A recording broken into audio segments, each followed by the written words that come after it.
चाहे जन्मांतरों के कितने भी पाप के पुंज हों, लेकिन भगवान के नाम का उच्चारण करने मात्र से जन्मों जन्म के पाप ताप संताप भस्मीभूत हो जाते हैं। क्या कभी ऐसा हो सकता है? बिल्कुल हो सकता है। परम पूज्य श्री चंद्रशेखर महाराज जी हमारे सदगुरुदेव भगवान से बहुत प्यार प्रेम करते थे। 2-3 वर्ष पहले उनका शरीर छूट गया।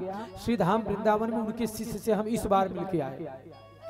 वे महाराज 30 वर्ष से लेकर के लगभग 20 वर्ष से लेकर के जब उनकी आयु 90-100 वर्ष तक हो गई, लगभग 70 वर्ष तक महाराज जी 18-19 घंटे रोज जप करते। और कितनी बार भगवान के दर्शन, कितनी बार श्री राधा रानी के दर्शन उनको हुए। एक बार वे महाराज ने संकल्प लिया कि अब हम कहीं नहीं जाएंगे, केवल आपका भजन करेंगे, अब किसी से हिलेंगे मिलेंगे नहीं। इतनी दयनीय स्थिति हो गई कि उनके शरीर के ऊपर जो कौपीन था, लंगोट, वो भी फट करके चिथड़ा हो गया।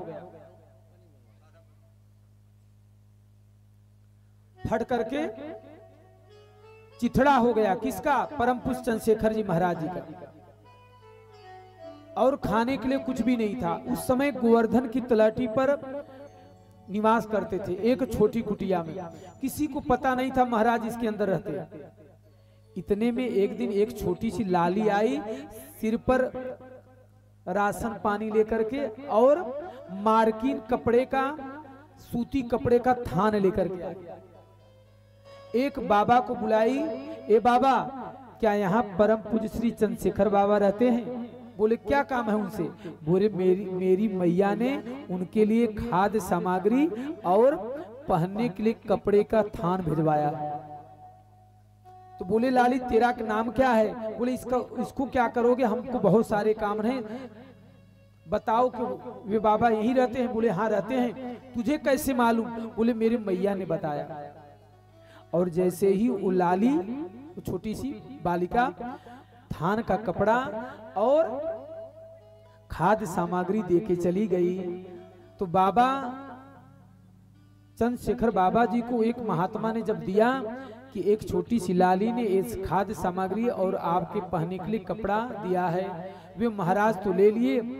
लेकिन जैसे ही रात्रि में स्वप्न में श्री राधा रानी आई, बोले कि बाबा वैसे तो हमारे सेवा को आप स्वीकार नहीं कर सकते थे प्रत्यक्ष रूप में, इसलिए हम बालिका का रूप धारण करके आपके लिए सामग्री और कपड़ा पहुंचा दिए। आप बुरा मत माना, हमारी सेवा को स्वीकार कर लेना। मैं ही आई थी उस बालिका के रूप में। बोलो भक्त वत्सल भगवान की जय। दूसरे दिन सुबह जब उठे, फूट फूट करके रोने लगे चंद्रशेखर बाबा कि मेरी राधा रानी को इतना कष्ट करना पड़ा मेरे लिए। कहने का मतलब है कि यदि भगवान के प्रति आपका हमारा प्रेम हो, भगवान के प्रति लगाव हो, भगवान के प्रति तड़प हो, तो भगवान क्या नहीं कर सकते। जब ही नाम हृदय धरो भयो पाप को नाश। जब ही नाम हृदय धरो भयो पाप को नाश।